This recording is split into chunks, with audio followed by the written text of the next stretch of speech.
Oke, Assalamualaikum warahmatullahi wabarakatuh. Kabar baik ya untuk teman-teman hari ini. Semoga dalam keadaan sehat semua, so bisa ngikutin video untuk materi kali ini. Baik, kemarin kita udah mulai pengantar ya, mulai dari asas-asasnya, para pihak dalam kepailitan siapa aja, ya. Untuk sekarang kita masuk ke prosedurnya. Ketika terjadi pilot, pengajuannya akan seperti apa?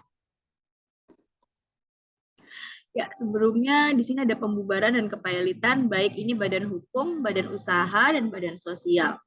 Pembubaran dan likuidasi itu kemarin sudah kita pelajari di UU PT. Sementara kalau untuk kepailitan dan PKPU, di sini ada di Undang-Undang Kepailitan dan PKPU. So, untuk saat ini saya harap teman-teman sudah download semua yang namanya Undang-Undang PKPU dan kepailitan. Jangan sampai Anda belum download ya, kebangetan. Baik. Oke, kepemilikan orang perseorangan bisa ya, pengaturannya di Undang-Undang Kepentingan PKPU. Jadi ya yang teman-teman perlu ingat yang bisa dipilihkan itu semua subjek hukum baik itu perorangan maupun yang namanya badan hukum. So, satu-satunya jalan untuk melangsungkan kepilitan hanya bisa dilakukan di pengadilan niaga yang itu adalah peradilan khusus yang ada di bawah peradilan umum. Nah, dan untuk pengadilan niaga di Indonesia itu nggak di setiap tempat atau nggak di setiap provinsi, hanya ada di 5 ini, mulai dari yang Jakarta Pusat, Makassar, kemudian di sini ada di Medan, kemudian Surabaya, sama Semarang. Yang wilayah jurisdiksinya di next slide. Nah, di sini ya, mulai dari Jakarta, yang ada di situ DKI, Jawa Barat, Banten, Sumatera Selatan, Lampung, dan Kalimantan Barat. Kemudian untuk yang Medan, ya ini pembentukannya agak beda-beda ya. Untuk Jakarta Pusat itu yang paling pertama ya di tahun 98, sementara untuk pengadilan niaga berikutnya dipakainya PP di tahun 99. Sebenarnya untuk yang di Medan, di situ ada Sumatera Utara, Riau, Kepri, Babel, Sumbar, Bengkulu, Jambi, Aceh, kemudian di Semarang, Jawa Tengah, dan DIY, which is mean kalau ada kepailitan di Purwokerto, perusahaan di Purwokerto, maka pengajuannya tetap harus di pengadilan niaga di Semarang. Kemudian Surabaya, Jawa Timur, Kalimantan ya, Kalimantan mulai dari selatan, tengah, kemudian timur ya, karena Kalimantan Barat masuknya ke Jakarta Pusat ya dan Nusa Tenggara. Tahu saya sekarang berarti nambah lagi ke Kaltara ya. Kemudian yang Makassar itu sisanya ya Sulawesi dan seterusnya sampai ke wilayah Papua. Lalu di sini kompetensi absolut dari pengadilan niaga ini apa sih? Yang pertama jelas ya, tadi kaitannya dengan kepailitan dan PKPU. Kemudian selain dari itu adalah untuk sengketa HI, hak kekayaan intelektual. Jadi kalau ada masalah sengketa HI, itu hanya bisa di pengadilan niaga, tidak bisa teman-teman mengajukan di PN Purwokerto ataupun PN Banyumas misalnya.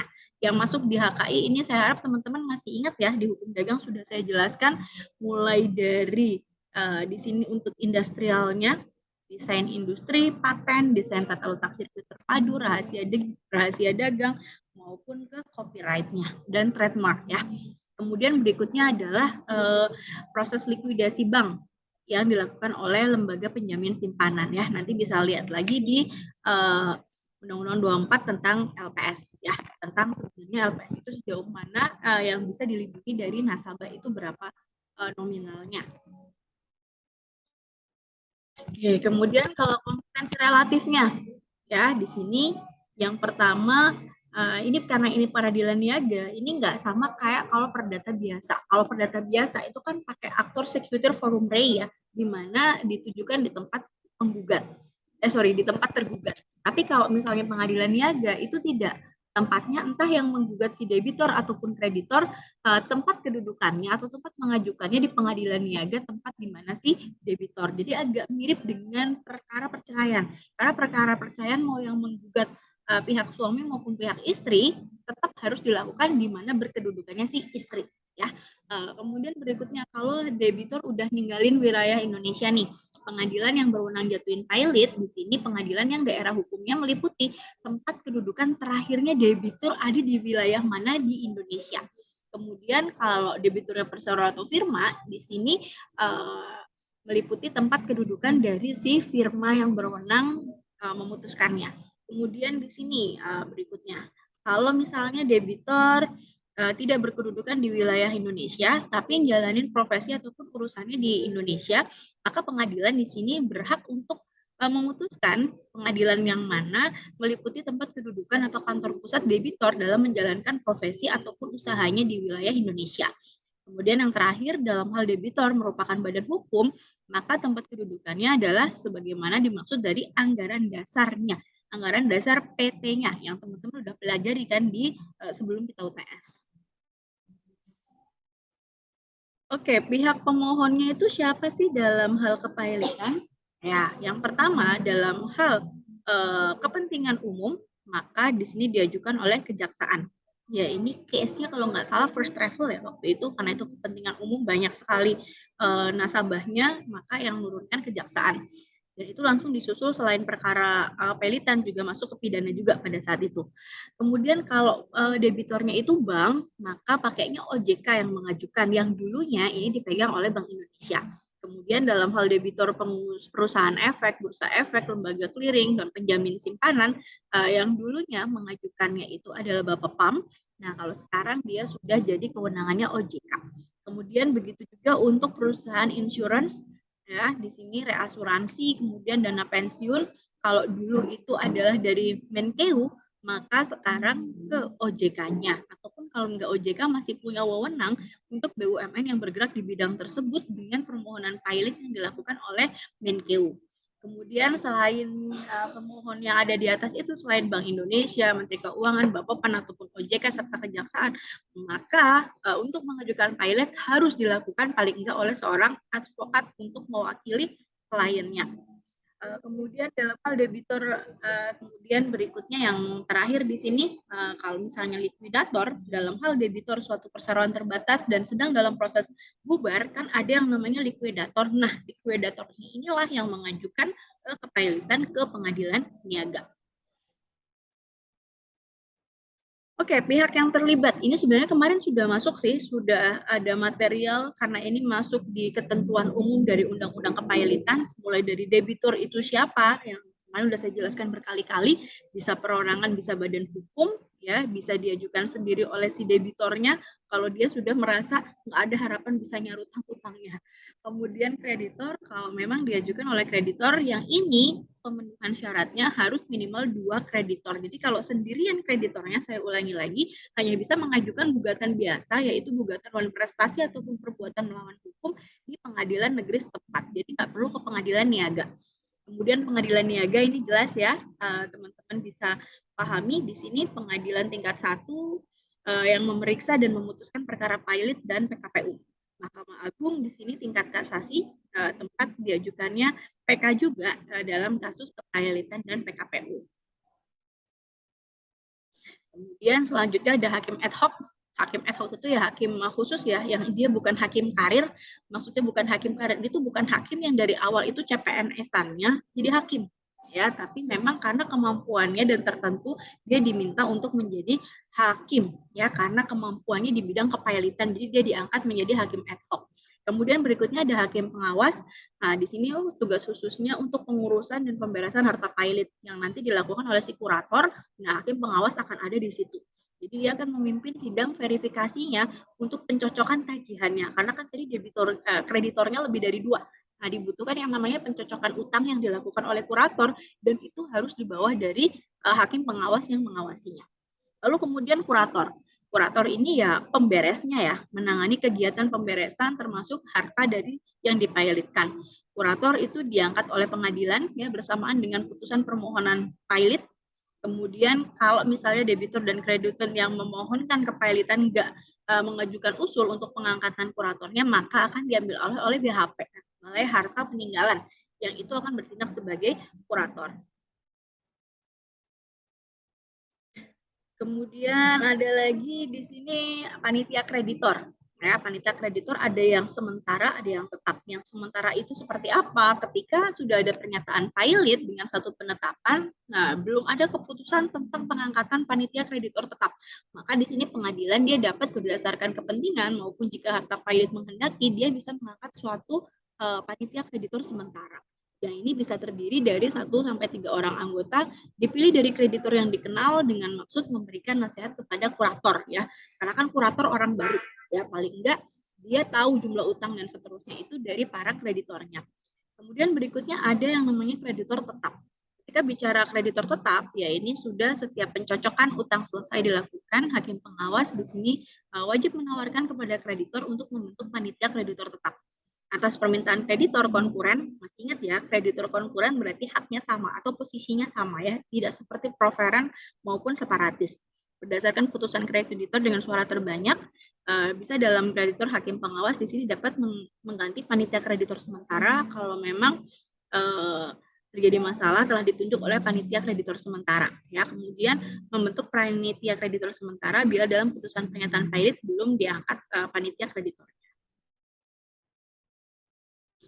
Pihak yang dapat dipailitkan. Nah, ini balik ke yang tadi lagi sih sebenarnya, mulai dari orang perorangan dan badan hukum yang teman-teman sudah cukup paham, badan usaha maupun badan sosial, jadi kayak yayasan pun karena dia badan hukum bisa juga perserikatan atau perkumpulan firma dan CV, tapi ingat ya kalau firma dan CV itu berarti kalau firma berarti para sekutunya semua bisa kecipratan dipailitkan, kalau CV berarti yang dipailitkan hanya sekutu aktif. Kepailitan adalah perseorangan, perkumpulan, koperasi, yayasan yang berbadan hukum terhadap holding company, beberapa jenis perusahaan, penjamin, dan bahkan orang mati itu bisa dipailitkan. Maksudnya dipailitkan adalah ketika dia mati masih punya utang yang belum terbayar. Artinya harta warisnya itu dipailitkan dan tidak bisa dibagikan ke ahli waris sebelum perkara pailitnya selesai. Oke, proses permohonan pailit ya. Ingat perkaranya sih kayak perkara perdata biasa sih sebenarnya, cuma nanti nggak ada replik-dupliknya. Pertama, permohonan diajukan ke Ketua Pengadilan Niaga ya lewat panitera, kemudian disampaikan dari panitera maksimal 2 hari ke KPN-nya. KPN nanti menetapkan majelis sidangnya siapa, maksimal 3 hari. Kemudian panggilan juga maksimal 7 hari sebelum sidang pertama. Sidang dilaksanakan itu kaceknya 20 hari, kemudian ditunda bisa tapi maksimalnya 25 hari, dan ini yang penting, putusan itu dari mulai dia didaftarkan permohonannya itu tidak boleh lebih dari 60 hari. Salinannya maksimal 3 hari setelah putusan. Ya, ini yang tadi ya. Jadi perkaranya sama kayak perdata, cuman dia nggak ada replik sama dupliknya. Oke, kita lanjut prosedurnya. Jadi sidang pertama pemeriksaan legal standing ya, pemohon dan termohonnya. Kemudian surat kuasa dan lain-lain ya. Kemudian sidang kedua itu jawaban aja. Jadi karena pertama kan permohonan, maka kedua jawaban, dan kalau ada eksepsi, tapi ingat eksepsi hanya berdasarkan kompetensi relatif ya, bukan pada pokok perkara atau bukan pada kompetensi absolutnya. Kemudian sidang 3-4 ya pembuktian ya, pembuktian saksi ahli dan seterusnya. Sidang ke-6 kesimpulan dari pemohon dan termohon. Kemudian yang terakhir ya udah, ini putusan yang tadi saya katakan tidak boleh lebih dari 60 hari.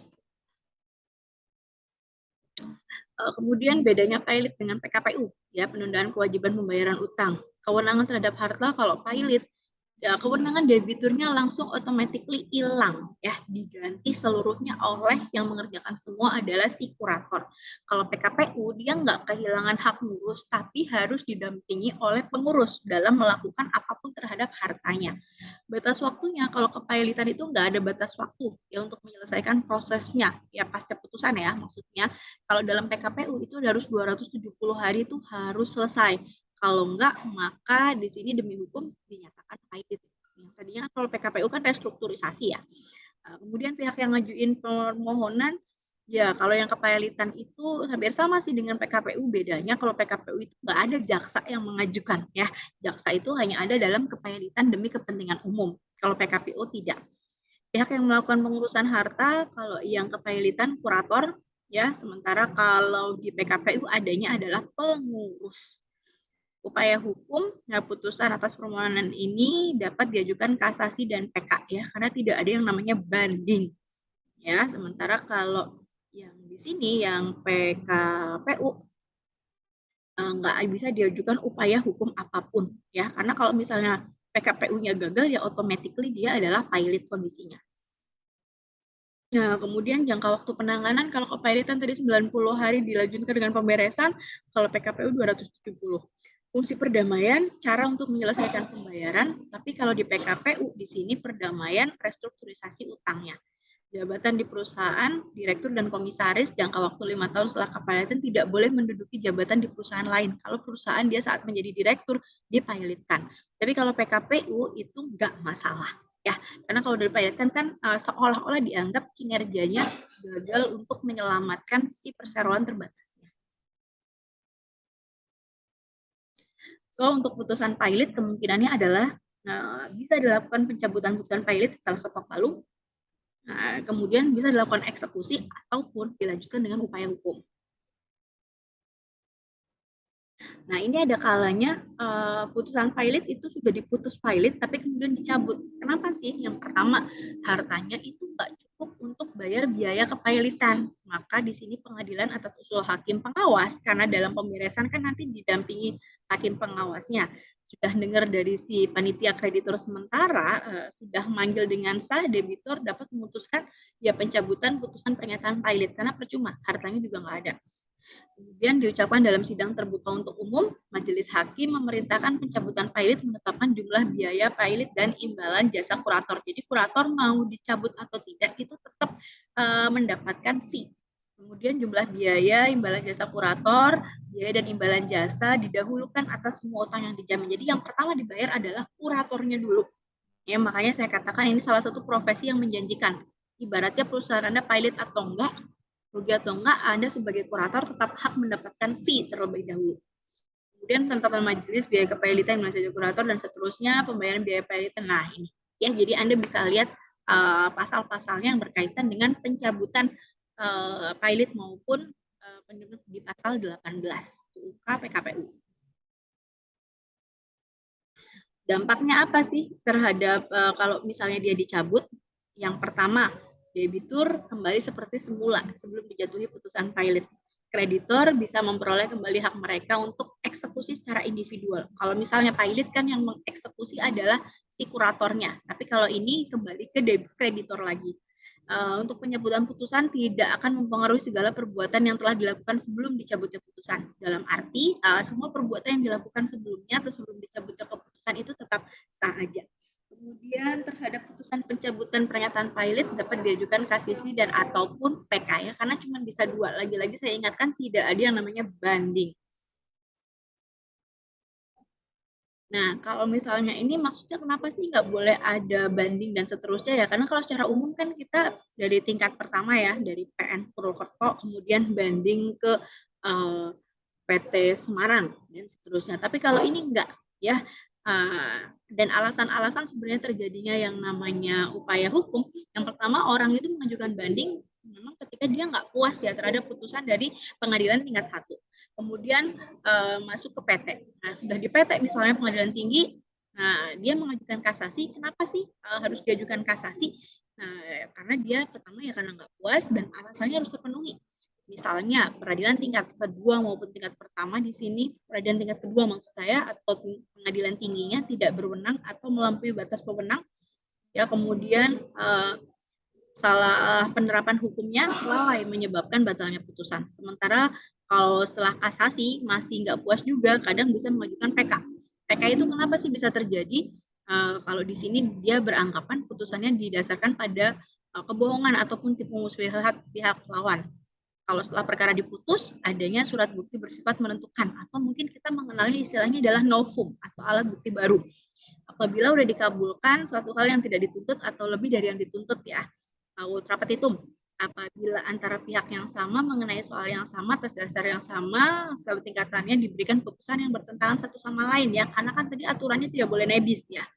Apabila mengenai suatu bagian tuntutan belum diputus tanpa pertimbangan sebab-sebabnya dan dalam suatu putusan terhadap suatu kekhilafan yang dilakukan oleh hakim atau kekeliruan yang memang secara nyata bisa dibuktikan.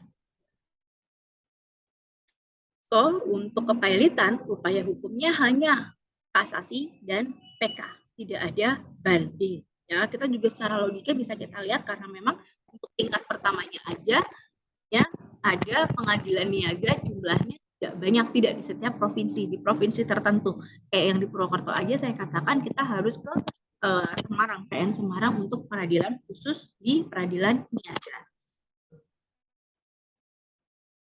Kemudian prosesnya kalau kasasi itu seperti apa di Mahkamah Agung maupun PK? Ya ini sih hukum acara ya. Mungkin teman-teman juga masih paham, udah ada di materi hukum acara perdata, agak mirip. Cuman di sini MA wajib mempelajari permohonan pilot, permohonan kasasi. Penetapan hari sidang 2 hari setelah tanggal permohonan diterima. Sidang di sini paling lambat 20 hari setelah permohonan kasasi. Putusan permohonan kasasi harus diucapkan paling lambat 60 hari. Panitera menyampaikan salinan putusan kepada panitera pada pengadilan niaga paling lambat 3 hari, dan jurusita di sini ya menyampaikan salinan putusan kepada pemohon, termohon, dan seterusnya. Jadi ingat ya, yang menyampaikan putusan itu nggak boleh petugas pos ataupun petugas kurir dan yang lain, tapi harus melalui yang namanya jurusita. Nah, kemudian upaya hukum dalam perkara permohonan kepelitan di sini paling lambat 8 hari setelah putusan pengadilan diucapkan, ya, dinyatakan valid, panitera di sini wajib ngirimin permohonan kasasi. Termohon kasasi bisa mengajukan kontra memori kasasi pada pengadilan paling enggak 7 hari setelah pemohon menerima memori kasasi, dan di sini panitera wajib menyampaikan kontra memori kasasi kepada pemohon kasasi paling enggak 14 hari setelah kontra memori kasasi.